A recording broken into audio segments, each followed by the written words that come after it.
6 kg a začala po poradě na Infolince užívat naše produkty, ale začala jenom něco. Užívala Probalance na odkyselení, užívala, i když ji nechutnala, ale poctivě užívala vlákninu Fiber Boost a užívala Aloe Vera Broskev.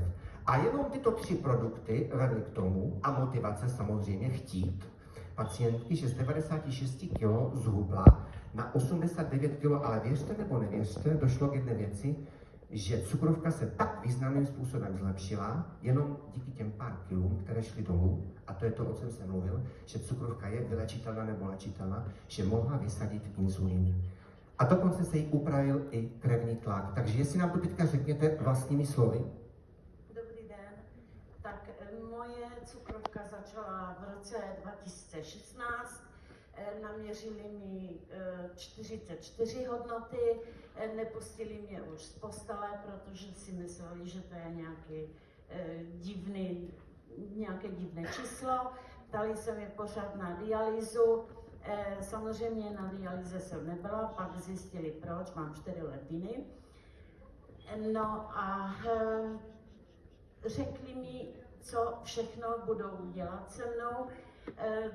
Neklesalo to až po několika týdnech, pustili mě domů, zavolala jsem pana doktora Hanzelku, chtěl zprávy, začala jsem užívat Aloe, začala jsem užívat Probalance.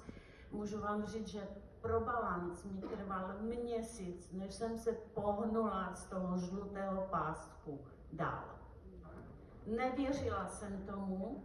Už jsem si říkala, to je nějaký podvod, to není možné.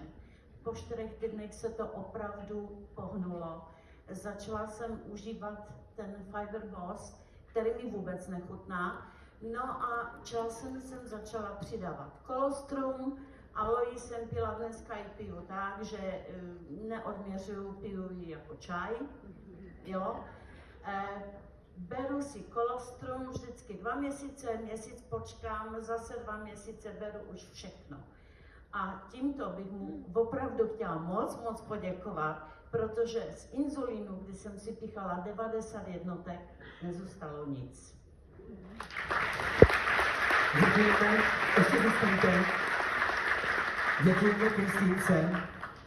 Jako dárek, já to mám sice nazpaměť, ale abych neudělal nějakou chybu, tak já vám ten text z té krásné písničky přečtu, protože je pro vás a protože je to o vás a tím už definitivně skončíme. Stejně voní žluté květy šafránu, jako tvoje vlasy, Kristýnko. Stejnou chuť má vítr, co je po ránu, jako tvoje jméno, Kristýnko. Stejnou barvu, jako mívá oliva, mají tvoje vlasy, Kristýnko. Stejně jako nouze mě to bolívá, když ty nejsi se mnou, Kristýnko. Vladimír Dvořák to napsal.